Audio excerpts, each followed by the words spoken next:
کرے تشریف لائے. کعبہ کہتا ہے دیر نہ کرے تشریف لائے. صفا مروا پر لوگ زنا کرتے ہیں. صفا مروا کی پہاڑیاں کہتی ہے یا رسول اللہ ہم تو دوڑ کر کے گناہوں کو مٹانے کے لیے تھے لیکن ہم پہ بھی زنا ہونے لگا. قوم اتنی ناقدری کہ جنہوں نے زنا کیے اللہ نے ان کو پتھر کا بنا دیا, انہی کو وہاں کھڑا کر کے لوگ پوجنے لگے. یا رسول اللہ دیر نہ کرے تشریف لائے. ہوائیں کہتی حضور دیر نہ کرے تشریف لائے. فضائیں کہتی یا رسول اللہ دیر نہ کرے تشریف لائے.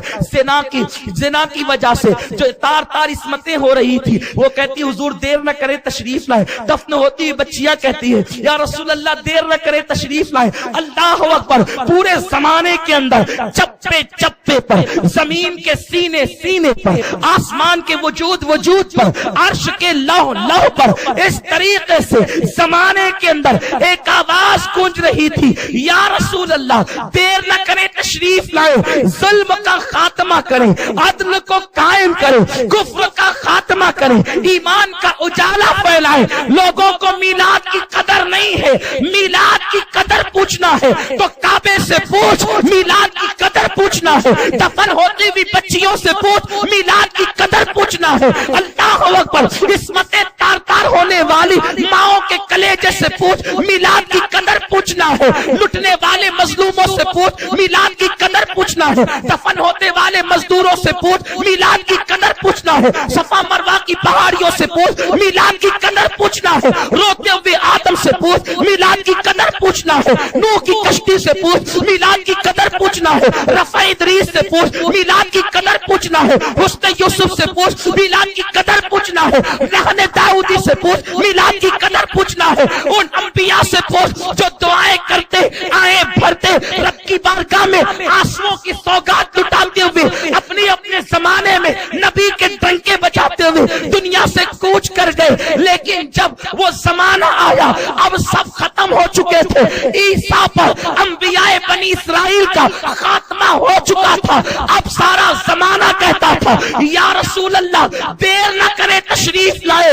اسی رسول کو آنا تھا جس کے لیے وعدہ عہد میثاق کے طور پر لیا گیا تھا. اسی رسول کو آنا تھا. سب منتظر تھے, وہ منتظر تھا. اسی رسول کو آنا تھا جس کے صدقے میں کائنات بنی تھی. تو قدرت کا نقیب مشیت کی طرف سے اعلان کرتا ہے اور رسول کو پکارنے والوں اب وہ رسول آ رہا ہے لیکن بڑی شان سے آ رہا ہے.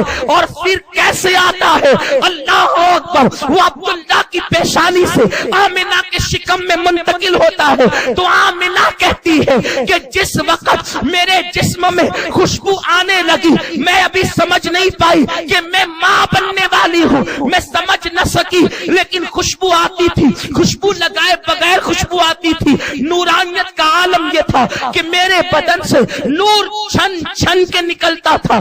حال یہ تھا پتھروں پہ قدم رکھتی تو موم ہو جاتے, بکریاں مجھے سجدہ کرتی, درختوں سے آواز آتی الصلاۃ والسلام علیک یا رسول اللہ. ایسے میں یہ ہوا کہ میں نے پریشان ہو کر کے سوچا مجھ پر جادو تو نہیں. کسی خواب میں آنے والے نے آ کر کہا بی بی آمنہ تجھ پر جادو نہیں. اس کی صورت عبد المطلب کے چہرے سے ملتی تھی. میں نے پوچھا تو ہے کون؟ اے بابا تو ہے کون کہ تو کہتا ہے تجھ پہ جادو تو نہیں؟ پھر یہ خوشبو کیسی, یہ جو ہے نورانیت کیسی, یہ انداز کیسا کہ پتھر موم ہوتے ہیں, بکریاں سجدہ کرتی ہے, درخت سلام کرتے ہیں. تو آنے والے بزرگ نے کہا بیٹی آمنہ میں تیرا بابا ابراہیم ہوں, مجھے دنیا خلیل اللہ کہتی ہے, تجھ پہ جادو نہیں. یہ ساری کرامتیں جو دیکھ رہی ہے, یہ ساری برکتیں تو جو دیکھ رہی ہے, یہ ساری رحمتیں جو دیکھ رہی ہے, تیرے شکم میں وہ آیا ہے جو انبیاء جس کا انتظار کر رہے تھے. تو امام الانبیاء کی ماں ہے, تیرا بیٹا محبوب خدا ہے, تیرا بیٹا مصطفیٰ ہے,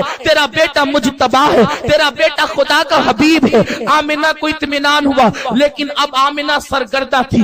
اب آمنہ بھی منتظر تھی. کہتی تھی یا رسول اللہ دیر نہ کرے تشریف لائیں. ذرا اس رخ انور کو میں بھی تو تکوں کہ جسے آنا ہے, جس کی خوشبو میرے شکم میں رہتے ہوئے اتنی آتی ہے, جب وہ باہر آئے گا تو خوشبو کا عالم کیا ہوگا. جس کی نورانیت میرے کپڑوں کو چیر کر باہر نکلتی ہے, جب وہ دنیا میں آئے گا تو عالم